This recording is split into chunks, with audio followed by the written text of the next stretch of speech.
kita harus tahu dulu dasarnya ini, bahwa Tuhan Yesus itu kan eh, dua hukum itu adalah rangkuman dari seluruh hukum Taurat. Ya.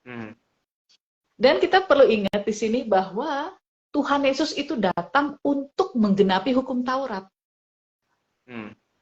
Jadi yang melakukan hukum Taurat itu udah bukan kita lagi. Tapi yang melakukan hukum Taurat adalah Tuhan itu sendiri. Gitu. Zaman dulu, ya, manusia tuh masih di bawah hukum Taurat. Gitu. Tetapi hukum Taurat sebetulnya itu untuk membungkam manusia bahwa mereka tidak bisa melakukan dengan kekuatan mereka sendiri.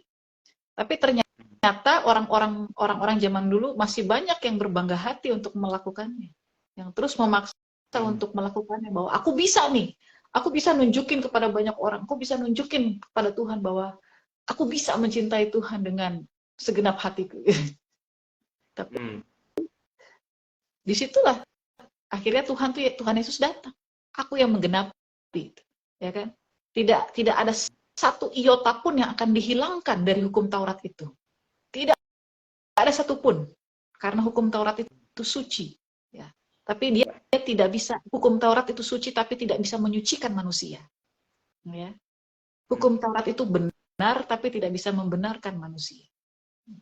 Nah, Tuhan Yesus itu suci dan dia bisa menyucikan manusia. Tuhan Yesus itu benar dan dia bisa membenarkan manusia.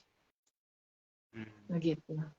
Nah, makanya Tuhan mau untuk menggenapi hukum Taurat itu. Jadi Matius 22 ayat yang ke-37, 38, 39 itu adalah hukum Taurat yang akan Tuhan genapi pada waktu itu. Dan Tuhan genapi enggak? Tuhan genapi enggak hukum Taurat? Yes, Tuhan genapi.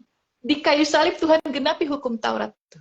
Seluruh hukum Taurat itu digenapi oleh Tuhan di kayu salib. Makanya ketika dia membentangkan tangannya di kayu salib, kira-kira dia bisa ngomong kayak gini waktu itu. Revo, Lala, dan siapapun teman-teman yang menyaksikan ini, dia sebut nama kita. Aku mengasihimu dengan segenap hati, dengan segenap jiwaku, dan segenap akal budiku. Wow. Jadi di kayu salib itu Tuhan yang ngomong itu langsung. Kedua hukum itu, hukum yang terutama itu, Tuhan genapi di kayu salib.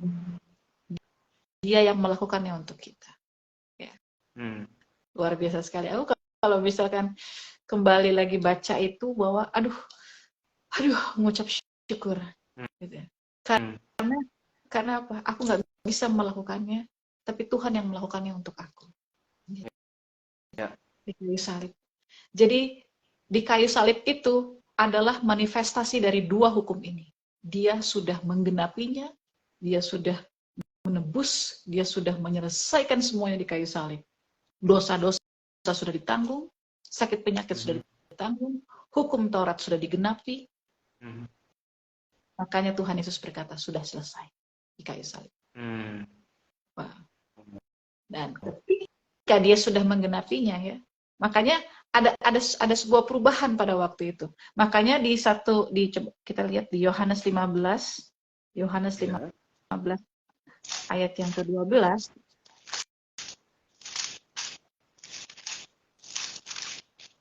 Yohanes 15:12. Iya, Yohanes 15 ayat yang ke-12. Di sini adalah ucapan Tuhan, tapi kepada murid-muridnya. Ya. Coba lihat di sini ada perbedaannya. Waktu yang di Matius 22 itu Tuhan ngomong sama orang-orang yang sombong hatinya. Tapi di Yohanes 15 ayat yang ke-12 ini, Tuhan bicara kepada murid-muridnya. Wow. Dibilang kayak gini, inilah perintahku, yaitu supaya kamu saling mengasihi seperti aku telah mengasihi kamu. Ya. Ada sebuah perbedaan di sini ya. Kalau kita bandingkan dengan Matius 22 ayat 37 tadi, di sini tidak ada kata kasihilah Tuhan Allahmu. Hmm. Ya, di sini tidak ada kasihilah Tuhan Allah. Tapi di sini ditulisnya perintahku yaitu supaya kamu saling mengasihi seperti aku telah mengasihi kamu. Hmm. Begitu. Dan yang kedua itu juga nggak ada.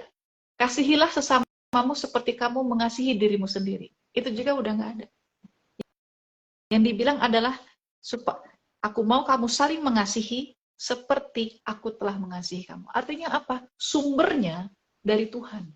Kamu tidak bisa mengasihi sesamamu seperti dirimu sendiri. Karena sumbernya itu dari kamu. Kamu mengasihi Tuhan Allahmu dengan segenap hatimu, jiwamu, dan akal budimu. Sumbernya dari kamu, dari kita. Nggak bisa. Ya. Mengasihi sesama aja nggak bisa, apalagi mengasihi Tuhan dengan sumber dari kita. Tetapi di Yohanes 15 ayat 12 ini Tuhan kasih tahu. Sumbernya itu aku. Kasihilah sesamamu seperti aku telah mengasihi. Jadi artinya kasih Tuhan itu, Revo, sesuatu yang bukan hanya kita terima, tetapi kita teruskan. Gitu. Ya. Jadi kalau bilang, aduh gimana caranya aku membalas kasih Tuhan? Gimana caranya aku membalas kasih Tuhan? Nggak usah mikirin gimana cara balas kasih Tuhan. Nggak akan bisa. Yang kamu perlu lakukan adalah teruskan kasih Tuhan itu kepada orang lain. Gitu. Wow, jadi kita menerima Kristus, kemudian kita melayani, berbuat baik seperti yang Tuhan perintahkan itu bukan supaya kita dikasihi Tuhan ya Kak ya? Bukan untuk membalas juga, bukan untuk membalas Tuhan juga. Gitu. Iya.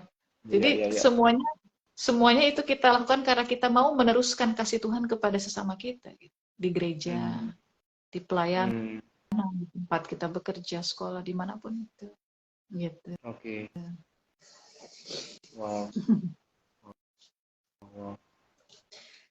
Itulah ada kesaksian nggak Kak di dalam hal kasih ini Kak? Mungkin yang pernah terjadi di dalam kehidupan Kakak. Di dalam kehidupan aku tentang kasih Tuhan ini ya.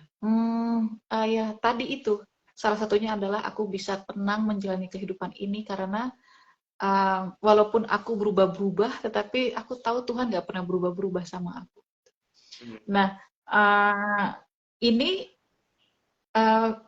ketika aku tahu bahwa Tuhan itu mengasihi aku dengan sempurna juga, Tuhan mengasihi aku dengan syarat, aku jadi akhirnya menjadi orang yang tidak terlalu peduli lagi dengan opini orang lain. Gitu. Kalau dulu masih suka mikirin gitu, aduh,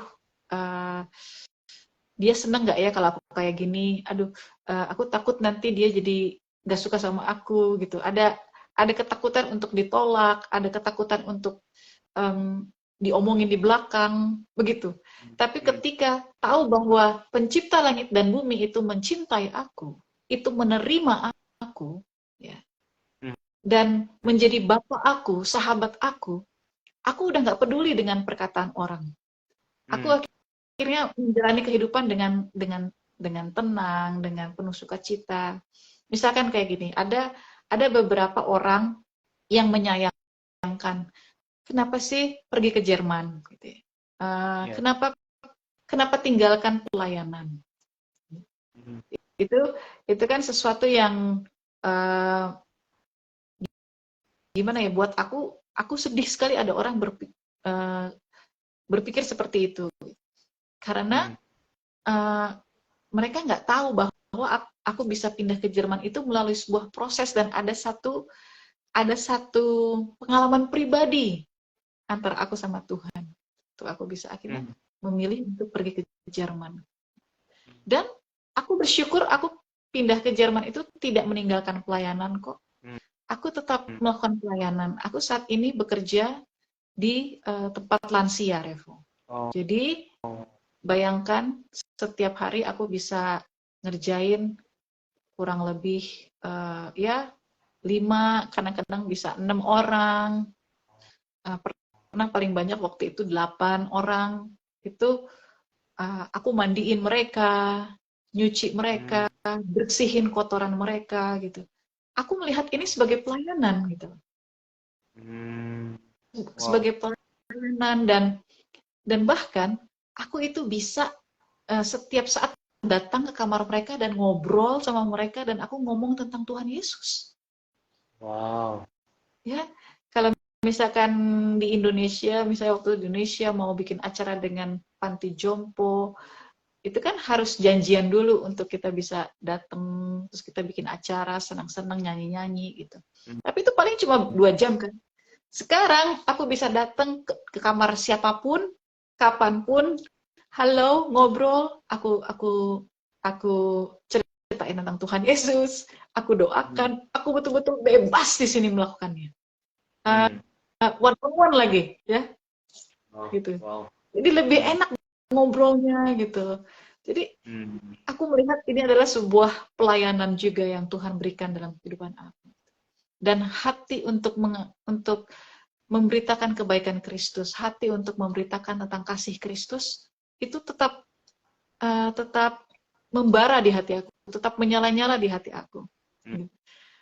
Ya, buat aku itu adalah kesempatan, ini adalah sebuah kesempatan yang baik, karena sebelum mereka menutup usia mereka, mereka bisa mendengar nama Kristus itu. Amin. Ya kan? Dan aku juga sudah beberapa kali mengalami, aku berdoa untuk beberapa oma di sini. Mereka menangis, menceritakan keluh kesahnya, dan aku sampaikan tentang Tuhan Yesus, berdoa bersama dengan aku. Minggu depannya meninggal. Tapi aku senang ketika dia meninggal, pasti dia meninggal dalam keadaan sukacita, karena dia sudah mendengar kabar baik itu. Dia sudah mendengar tentang kasih karunia Tuhan. Wow. Wow, keren sekali tuh, Kak. Iya, jadi aku puji Tuhan sampai